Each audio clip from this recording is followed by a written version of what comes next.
Mi pregunta siga, háblame más de este hombre. Por favor, ya díganme su nombre. Señor, se llama Mefiboset, mas él no puede andar. Muy buenos días, continuamos en la programación de Radio Oración. Gracias por estar a través de este medio que Dios ha permitido que usted pueda escuchar, y nosotros ha permitido que nosotros podamos exponer las palabras de bendición. El Evangelio son buenas nuevas de salvación. Así es que bueno, en esta mañana les saludamos una vez más, y también queremos agradecer a nuestro hermano Gamaliel en la ciudad de Nueva York, donde se retransmite también Radio Oración. Yo sé que en otros lugares también lo están haciendo, y siempre con el mejor propósito, que Dios sea glorificado a través de usted y de mí, para que podamos llegar siempre sanos y salvos aquel día, en el día de nuestra redención completa. Bueno, queremos pasar al lugar a nuestro hermano Pastor Natividad Ramos, que ya está con nosotros transmitiendo desde la ciudad de Monterrey, Nuevo León. Y bueno, les saludamos en esta linda mañana, Pastor, y de toda la gente que siempre está en fiel sintonía de Radio Oración. Le saluda a nuestro hermano también, nuestro hermano Molina, también saludando a usted, y siempre con el mejor deseo de seguir escuchando la palabra de efectiva que nos da vida y nos da salud. Y viendo una vez más la carta a los Romanos. Gracias, Pastor, una vez más por estar con nosotros. Sus micrófonos son suyos. Muchas gracias, hermano Isaí. Gracias a Dios por este tiempo que hemos podido compartir estas verdades de la fe que han cruzado los siglos y que han sido siempre una gran riqueza para aquellos que amamos la palabra, que amamos este cuerpo de fe y que anhelamos conservarlo hasta el último día de nuestra vida. Y no solo eso, sino que anhelamos traducirlo plenamente a la siguiente generación, para que tenga rumbo. Así que gracias a Dios pues por esta oportunidad de participar. Y si seguimos en esta carta que el apóstol Pablo escribió a los hermanos de la iglesia de Roma, un regalo, verdaderamente una joya de gran precio, una carta extraordinaria que define particularmente cómo es que el hombre puede ser salvo, y es una de las cuestiones vitales. Si el hombre no sabe cómo ser salvo, significa entonces que se pierde. Pero gracias a Dios que Dios ha dado información suficiente para que nadie nos perdamos. Muy bien, pues en el mensaje pasado usted recuerda que regresé al capítulo 6 para pagar esa deuda que teníamos con ese capítulo, toda vez que del capítulo 5 brincamos al capítulo 7, y por eso es que hicimos eso el lunes pasado. Bueno, pues en el capítulo 7, usted sabe, el apóstol Pablo nos dio a conocer a un hombre que le hemos llamado el hombre que quería pero que no podía. El hombre que quería, que anhelaba servir a Dios, y que cuando intentó se dio cuenta que había una ley en sus miembros, que era la ley del pecado, la que también le decía que de ninguna manera le iba a permitir que sirviera a Dios, que por el contrario estaba obligado a hacer el pecado, que condición que hizo que aquel hombre muy desesperado gritara: miserable hombre de mí, ¿quién me librará de este pecado, de la muerte, de este pecado de muerte? ¿Quién me habrá de librar del cuerpo de esta muerte? Y que fue cuando la gracia le respondió diciéndole: yo te puedo librar. Quiere decir que la gracia era un poder superior. Sí, y ella le dijo: es que te presento a quien es el autor de la gracia, se llama Jesucristo. Y de esta manera aquel hombre fue hecho libre. definitivamente entonces nos dio una gran satisfacción saber la redención que la gracia había obrado en favor de aquel hombre.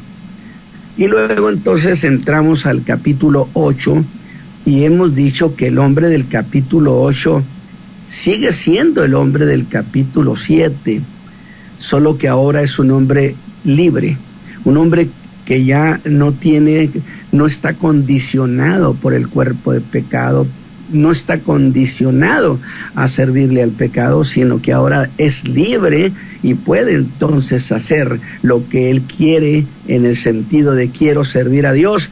Ahora sí, no hay nada que te impida, que es justamente la condición en la que nosotros como gente salva estamos viviendo. Sin embargo, a pesar de todo eso, entrando al capítulo 8, pues encontramos de alguna manera la noticia de que sigue habiendo una lucha. Y habíamos dicho, ¿y ahora con quién?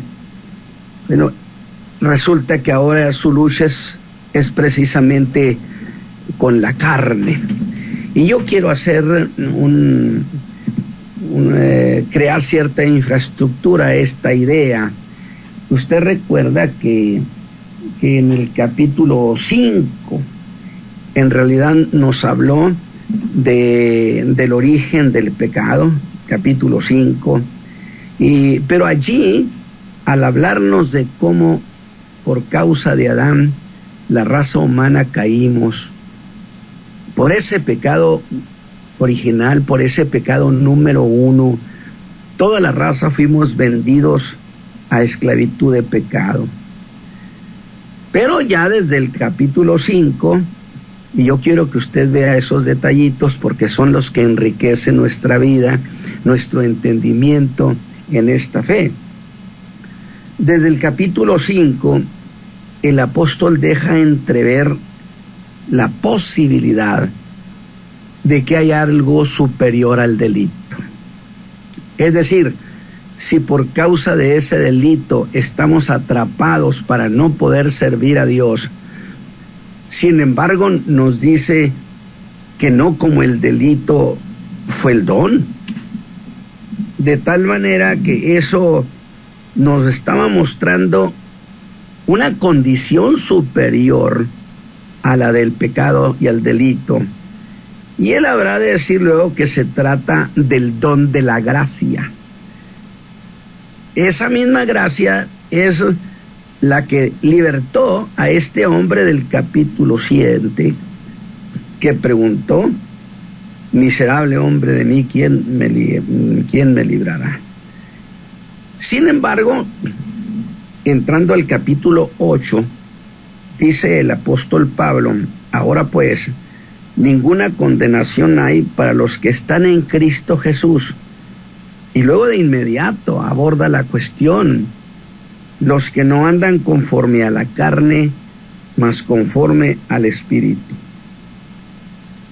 Porque la ley del Espíritu de vida en Cristo Jesús me ha librado de la ley del pecado y de la muerte.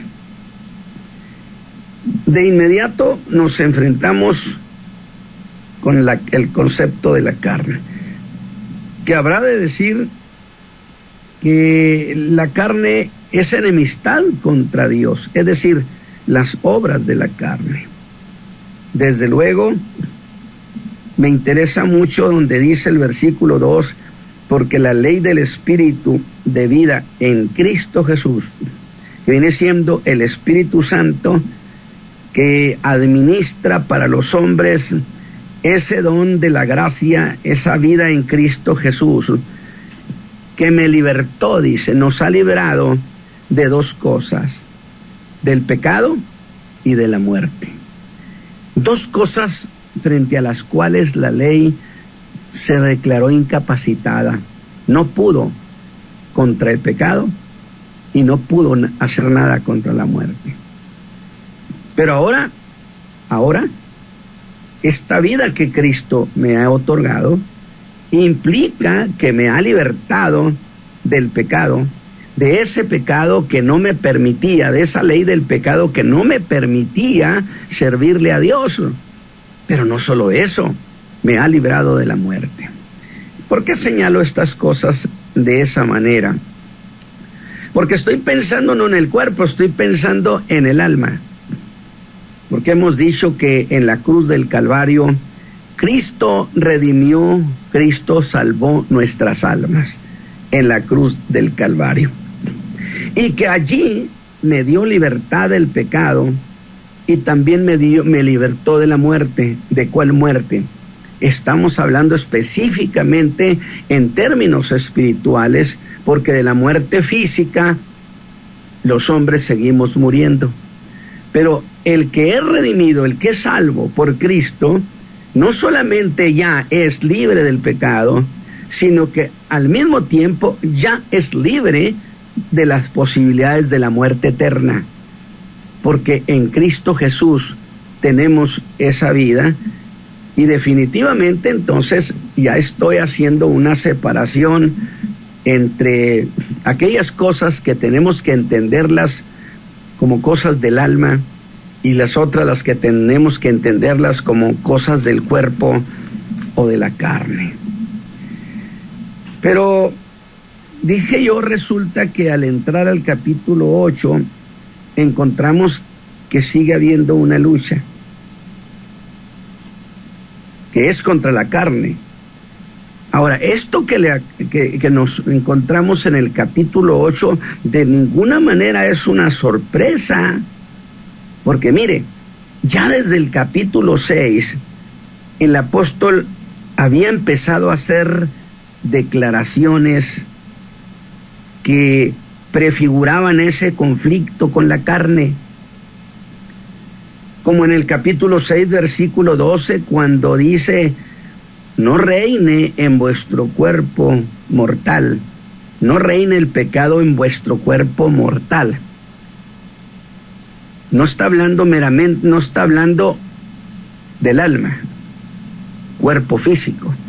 No reine el pecado en vuestro cuerpo mortal, para que le obedezcáis en sus concupiscencias. Eso de obedecer es como si los deseos de la carne se convirtieran en una exigencia que casi se interpreta como una deuda. Es decir, incluso casi podríamos llamarlo los derechos humanos del cuerpo, los derechos del cuerpo, santo Dios. Es decir, comprendan que, bueno, el cuerpo tiene sus deseos, sus necesidades, y yo creo que es injusto reprimirlo, de tal manera que se le exige propiamente al ser humano que tenga consecuencia, o mejor que sea condescendiente con las necesidades y los placeres de la carne, como si fuera una deuda. Tenga en cuenta esto que le acabo de decir, como si fuera una deuda. Y entonces está diciendo el apóstol: no reine. Pero al decir no reine el pecado en vuestro cuerpo mortal, no significa que al no reinar no está allí. Sí está allí, pero queda bajo dominio, queda bajo señorío. Porque no olvide que esta condición habrá de terminarse con la carne cuando seamos transformados, cuando se dé, por un lado, la resurrección de los creyentes, cuando Cristo venga por la iglesia, y al mismo tiempo los que estemos viviendo, dijo Pablo, seamos transformados, para ir juntamente con ellos a recibir al Señor en los aires.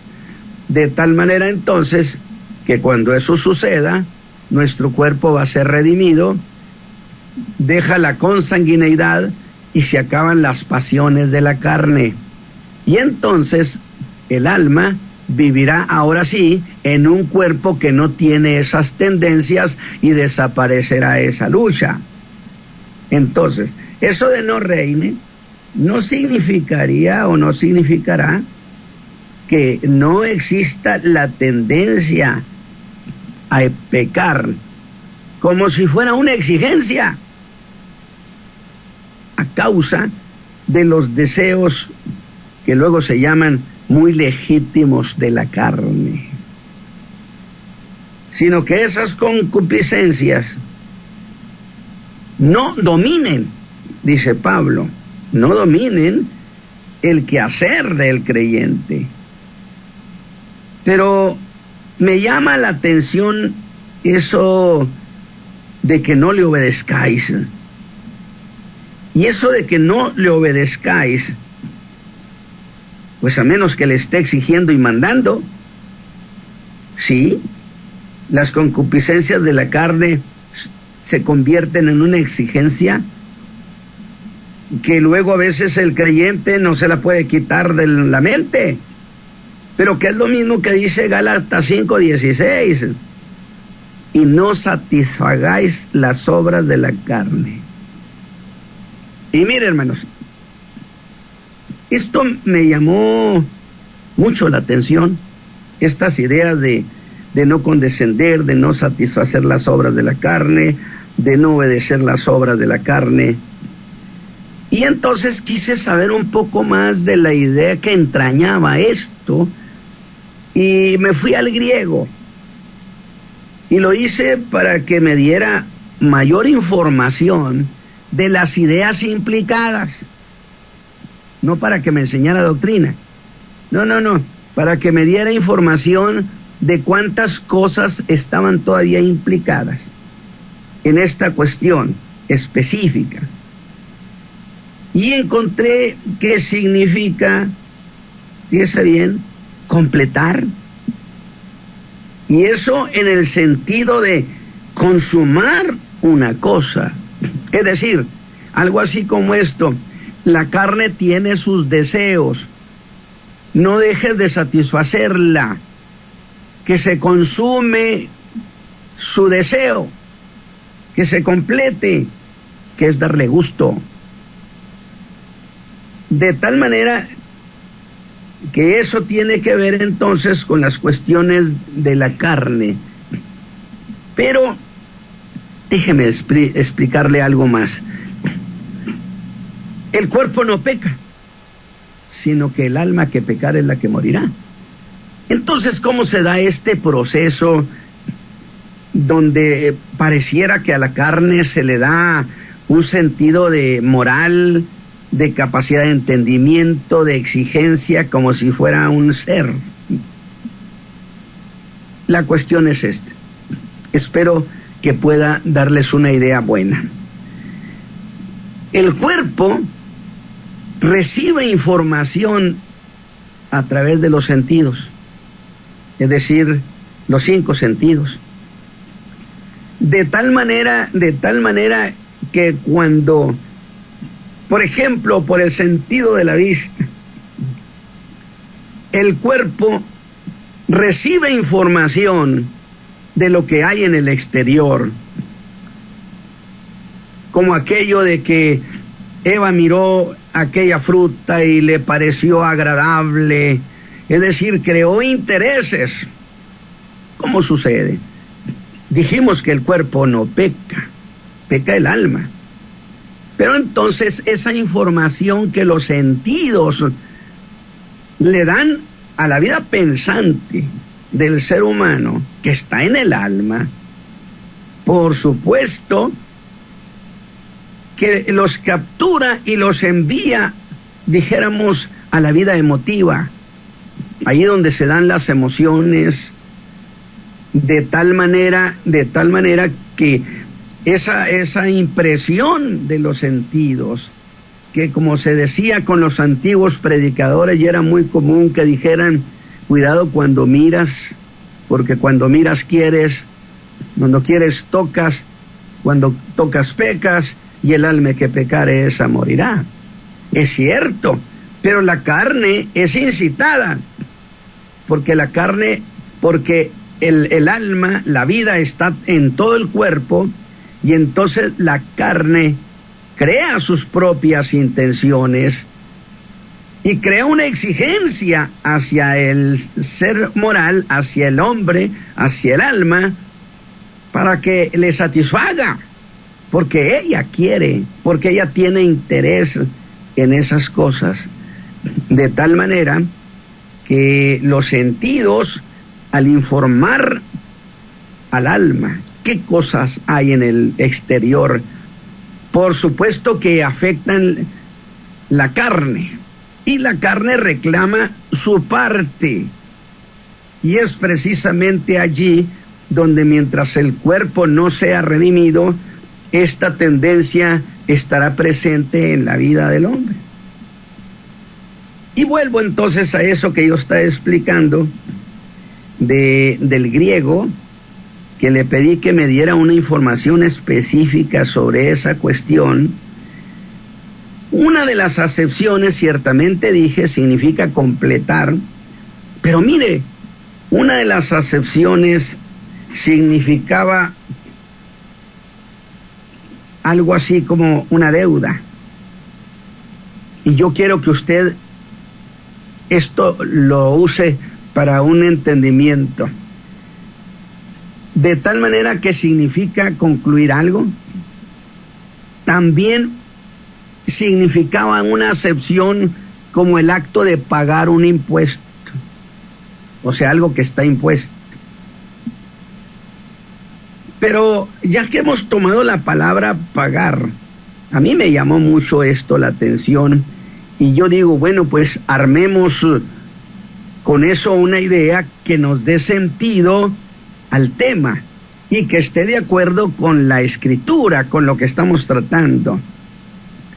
Y que significaba, dije, algo como: no le des conclusión a esos deseos de la carne en lo que ella quiere. No le cumpla sus deseos a la concupiscencia. Porque por lo que se ve, eso de obligar significa que la carne ejerce cierto poder que busca obligar al creyente a pecar. Pero no solo eso quiere decir.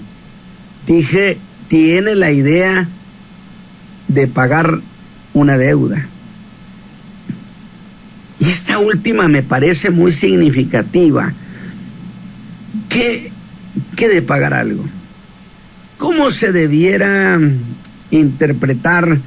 Y justo viene a mi mente las palabras del apóstol Pablo en el versículo 12 de este capítulo, donde dice así: así que, hermanos, deudores somos no a la carne. En otras palabras, no estén pensando que al cuerpo ustedes le deben algo. No somos deudores a la carne para que vivamos conforme a ella. No somos deudores para que vivamos conforme a la carne. Y yo digo, mire, qué propio el pasaje que ha citado el apóstol Pablo. De tal manera que entonces, ya con estas ideas, tenemos que el apóstol prefiguró desde el capítulo 6 esa parte del hombre que es la vida carnal, que es donde está el conflicto. Y dijimos que a pesar de toda esa buena noticia de que el hombre era libre, sigue habiendo una lucha, y que ahora es entre la carne y nuestro espíritu.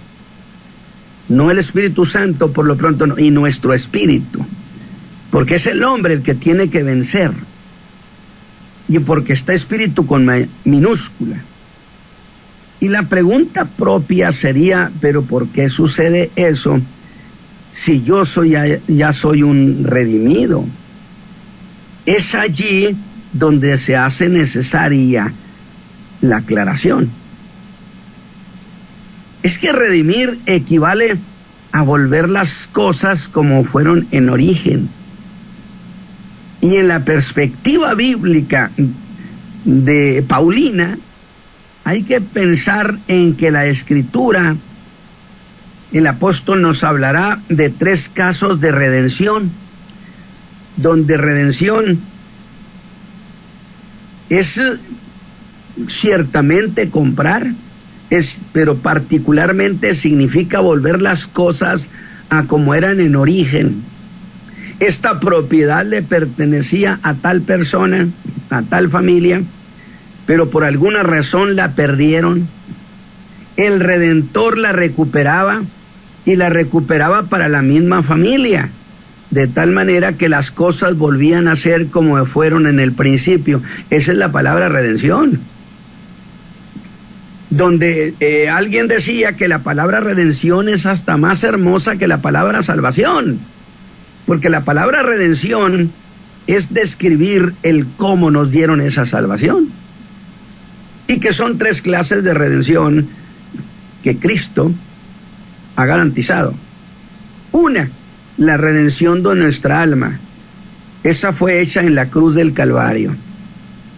2, la redención de nuestro cuerpo, que se dará justamente en la primera resurrección, y la transformación de los creyentes, que nos habremos de ir con el Señor, pero con un cuerpo transformado, un cuerpo redimido, un cuerpo que ha dejado precisamente esta vida de carnalidad. Y tercero, la redención de la creación, porque acuérdese usted que la tierra fue maldecida por causa del pecado del hombre, y entonces esa tierra se ha convertido en mezquina, le niega su fruto, el hombre tiene que luchar mucho, pero el día que Cristo venga a la tierra y establezca su reino, a la creación le esperan días muy hermosos, porque dice que entonces el león comerá con el cordero, que florecerá el desierto, que el mar muerto dejará de ser un mar muerto para convertirse en un mar donde abunde la vida, que los ríos y los mares serán sanados, de tal manera que la tierra misma responderá y dará su fruto con la misma fuerza que hubiera sido en el principio. Entonces, tenemos 3 clases de redención que Cristo garantizó para el hombre y la creación. Entonces, en esa perspectiva bíblica, tenemos que poner la redención nuestra, la del alma, la del cuerpo y la de la creación. Ahora, cuando hablamos del hombre del capítulo 7, su alma fue redimida. Por supuesto, su alma, y la libraron del pecado y la libraron de la muerte eterna. No le la libraron a ese hombre de morir, porque los creyentes siguen muriendo. Estamos hablando en términos estrictamente del alma. El cuerpo que aún no ha sido redimido, y que es allí donde está el problema del conflicto con el hombre del capítulo 8.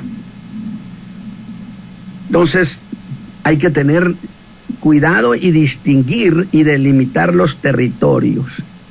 Ahora, la clave de esto lo tenemos en el versículo 10. Voy a leerles a ustedes lo siguiente desde el capítulo 8, del verso 1. Ahora pues ninguna condenación hay para los que están en Cristo Jesús, los que no andan conforme a la carne, mas conforme al Espíritu. Porque la ley del Espíritu de vida en Cristo Jesús me ha librado de la ley del pecado y de la muerte. Cosas que no pudo hacer la ley, la gracia lo ha hecho. Y le somos deudores a la gracia. Porque lo que era imposible a la ley, por cuanto era débil por la carne. ¿Por qué razón? Porque la ley es, dijimos, justa, santa y buena, y Dios la puso para que se guardara. Sin embargo, nadie la pudo guardar por la debilidad de la carne, por esto que estamos hablando de los deseos de la carne, de tal manera que ese hombre se esforzaba, lo intentaba, pero la carne lo sometía y lo hacía pecar. Y entonces Pablo le llama a eso la debilidad de la carne, por lo cual Dios entonces envió a su Hijo en semejanza de carne de pecado, y a causa del pecado condenó al pecado en la carne, es decir, en su propio cuerpo, para que la justicia de la ley fuese cumplida en nosotros, que no andamos conforme a la carne, mas conforme al Espíritu. Porque los que viven conforme a la carne, de las cosas que son de la carne se ocupan, mas los que conforme al Espíritu, de las cosas del Espíritu. Porque la intención de la carne es muerte, mas la intención del Espíritu, vida y paz. Por cuanto la intención de la carne es enemistad contra Dios, porque no se sujeta a la ley de Dios. Sí, dice, pero tampoco puede. Así que los que están en la carne no pueden agradar a Dios. Mas vosotros que no estáis en la carne, sino en el Espíritu, si es que el Espíritu de Dios mora en vosotros, y si alguno no tiene el Espíritu de Cristo, el tal no es de él. Pero si Cristo está en vosotros, el cuerpo a la verdad está muerto a causa del pecado, mas el Espíritu vive a causa de la justicia. Preciosos pasajes del apóstol Pablo. Y ya con esto nosotros entramos y vemos que la clave está en el capítulo, en el versículo 10, que el cuerpo debe darse por muerto. Y los muertos, pues los muertos no exigen, mas el Espíritu está vivo, es decir, el Espíritu nuestro por la salvación. Es decir, el hombre interior tiene vida, y esa vida se manifiesta en el espíritu del hombre. Y el espíritu del hombre viene siendo ese famoso yo, el yo redimido. Que déjeme hacer otra aclaración, que la estoy aprovechando. Es que se ha dicho muchas veces que el yo del creyente se diluya, que el yo del creyente desaparezca. Pero discúlpeme, pero nosotros no somos trascendentalistas para proponer que el yo se disuelva a llegar a ser uno con el todo. Nuestras tesis no son trascendentalismo. No, yo sostengo, y la Escritura creo que es muy propia, cuando afirmaría que el yo, mi yo, debe subordinarse al gran yo de Dios, no a desaparecerse, no, sino a subordinarse al yo supremo, que es el yo del Altísimo.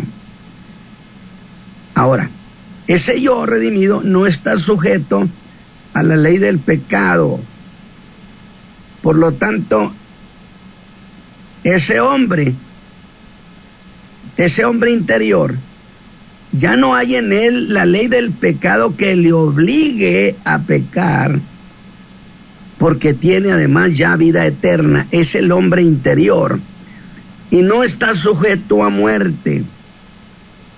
Pero no menos cierto es que ese vivo está vivo por la redención, porque mora en él, reside dentro, es ciertamente ese hombre salvo, redimido. Usted, pues resulta que reside o vive dentro de un cuerpo pecaminoso, y allí se da el conflicto, en el sentido de que usted vive dentro de un cuerpo que está en contra y enemistado con Dios, y que presiona, exige, y como el cual no está redimido, sigue inclinado a pecar por causa de los sentidos, de la información que recibe los sentidos.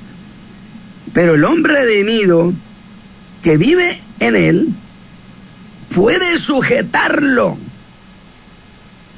Dijimos, el hombre redimido vive en un cuerpo que tiene deseos carnales. Eso no se va a tratar de esconder, Sí, pero Pablo dijo no reine, no dijo no exista, sino que no reine Él, sino que nuestro espíritu, que tiene la vida de Cristo, domine y sujete las tendencias de la carne.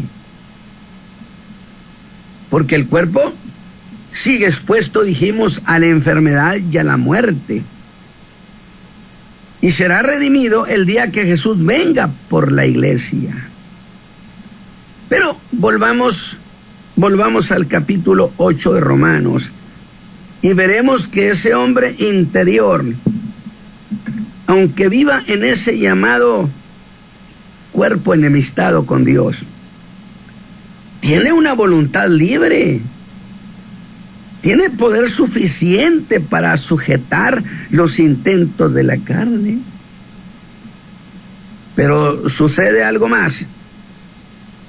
En nuestro espíritu entra en una asociación o alianza con el Espíritu de Dios.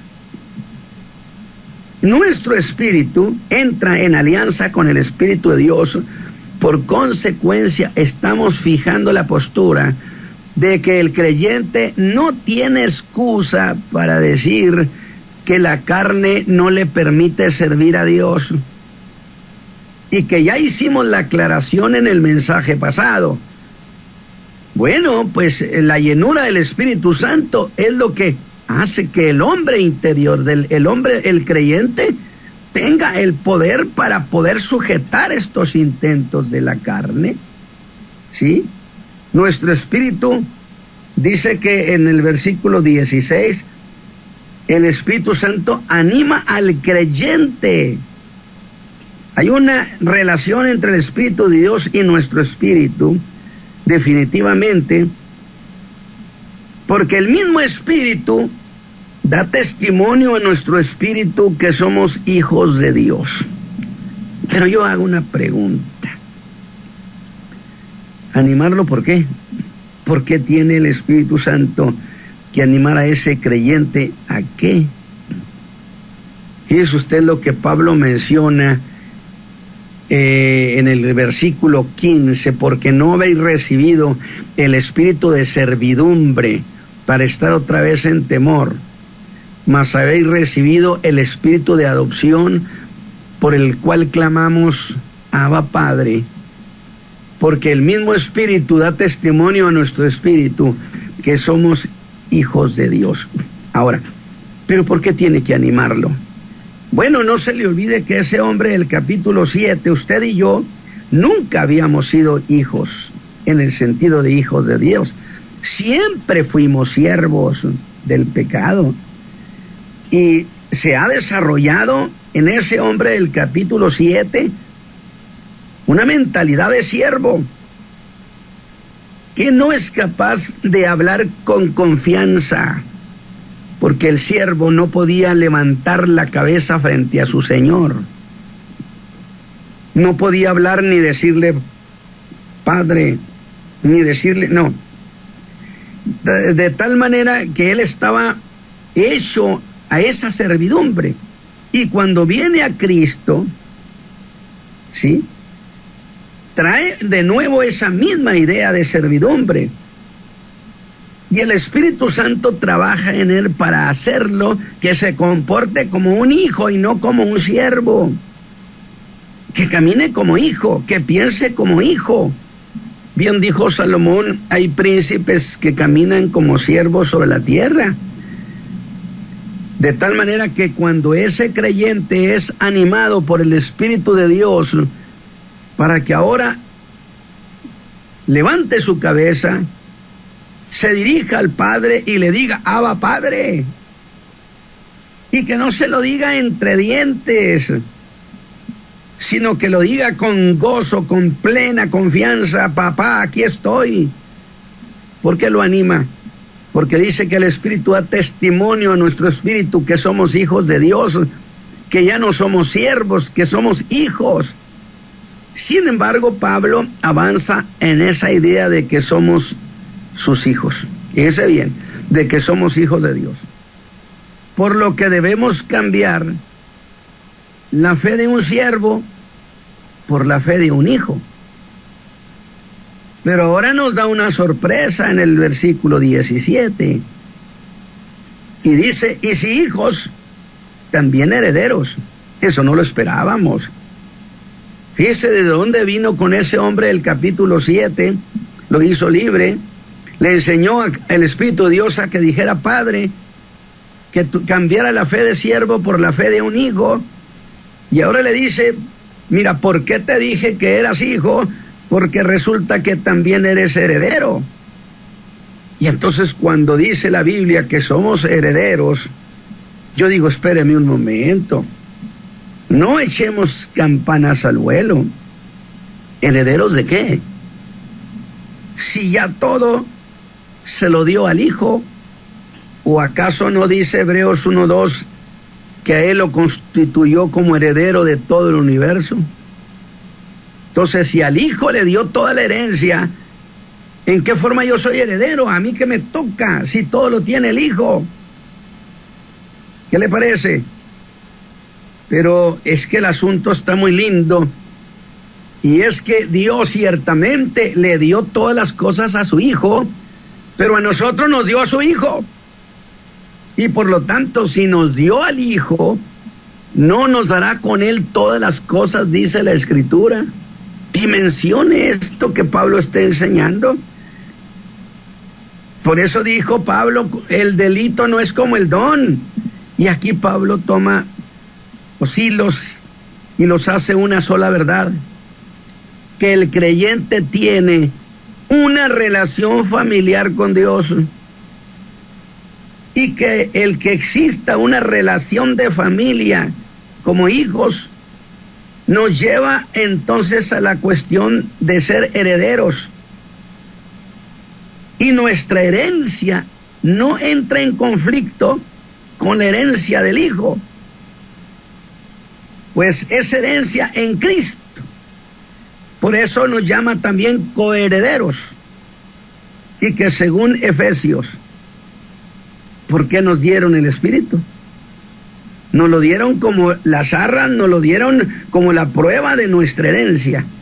Así que si Dios nos dio al Hijo, ¿no nos dará con Él todas las cosas? Para prueba de que así es, Dios nos dio también el Espíritu Santo, que son las arras.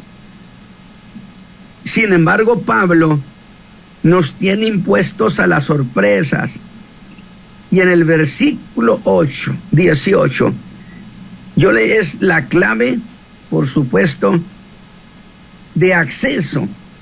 Y usa esa palabra clave, y él dice manifestación, diciendo, lo que se padece, hermanos, no es de comparar con la gloria venidera que en nosotros ha de ser manifestada. Y esa gloria es puesta en oposición a las aflicciones del mundo. Contrastan. Las aflicciones que aquí padecemos no son de comparar con la gloria que en nosotros ha de ser manifestada. Da un enorme salto desde los privilegios como familia de Dios hasta la creación misma. Otra de las cosas que Jesús redimió en la cruz del Calvario. Dice Romanos 8:19, porque el continuo anhelar de las criaturas, habla del continuo anhelar de la creación. Y ahora Pablo percibe una solicitud, un clamor de la misma creación, como si la creación tuviera manera de pedirle algo a Dios. Dice, ¿cuáles? Pues las criaturas, las que fueron sujetadas al hombre. Y yo quiero que aquí vea usted esta cuestión cuando Pablo habla de que las criaturas gimen a una. Dice, el continuo anhelar. Por cierto, eso significa una expectación que absorbe todo el ser. Y yo digo, no sé cómo Pablo interpreta esto, pero persiguió una plegaria de la creación, cosa que pues no oímos. Pablo nos quiso marcar nuestra alma, al indicarnos que las criaturas sienten una gran tristeza y presentan a Dios su petición, su queja. Los bosques, los ríos, los mares, los desiertos, la tierra, los animales, aves y plantas, como si le dijeran a Dios que ya se dé ese día cuando se manifiesten los hijos de Dios. ¿Por qué razón? Voy a ser breve porque el tiempo ya se nos ha terminado prácticamente. Voy a ser breve. Es decir, ¿sabe usted que eso de que cuando se manifiesten los hijos de Dios está implicado que la creación anhela que Cristo venga y que sus hijos, su pueblo, venga con Él? Porque cuando nosotros vengamos con Cristo en su segunda venida, la iglesia ya le acompaña, entonces a eso se le llama la manifestación de los hijos de Dios, cuando seremos vistos públicamente por el mundo, la iglesia de Jesucristo. Y entonces la creación implica que cuando eso suceda, entonces la redención de la creación también se da, porque Cristo viene y establece su reino.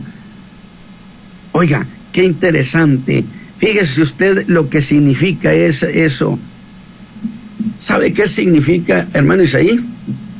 Da la idea de como cuando alguien se pone de puntitas para alcanzar a ver más lejos. Y la idea es como si la creación misma se pusiera de puntitas, diciendo, ¿cuándo viene la manifestación de los hijos de Dios?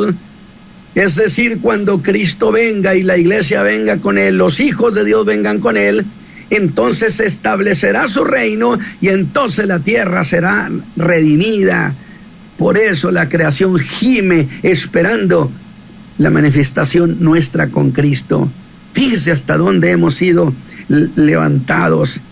Por eso esta mañana yo creo que el apóstol nos ha dado un regalo que nos dé la idea de lo que nosotros somos por causa de esa salvación. Entonces, si somos tanta cosa y la misma creación espera que vengamos con Cristo en su manifestación, entonces, ¿por qué entretenernos con las cosas de la carne? Ahí nos vamos a quedar, hermano Isaí. Y yo espero que haya sido una bendición y ojalá haya podido explicar bien estas ideas, que si no las iremos remoliendo, por supuesto, si hay tiempo. Dios me lo bendiga. Gracias, pastor, una vez más por esta enseñanza en Romanos capítulo 8, una carta bastante de excelencia para el cristiano. Y efectivamente ahí la palabra así lo dice, como también la segunda carta de los Corintios, porque esta leve tribulación momentánea produce en nosotros un cada vez más excelente y eterno peso de gloria. Ya usted lo ha dicho, bueno, la tierra está con dolores de parto, y yo sé que el día de nuestra redención serán cumplidos y veremos eternamente la gloria de Dios. Gracias, pastor, una vez más por este momento que nos ha permitido llegar y poder experimentar las cosas, que sí tenemos una lucha en la carne y el espíritu no se llevan entre sí, mas aún sin embargo, pues aquí estamos con mucho anhelo, queriendo hacer la obra también del Señor, que Él ya la hizo en nosotros. Y como usted decía, si nos dio el Hijo, ¿cómo no nos dará las otras cosas? Pastor, muchas gracias. Será hasta la próxima si Cristo no ha venido. Y una vez más le agradecemos infinitamente.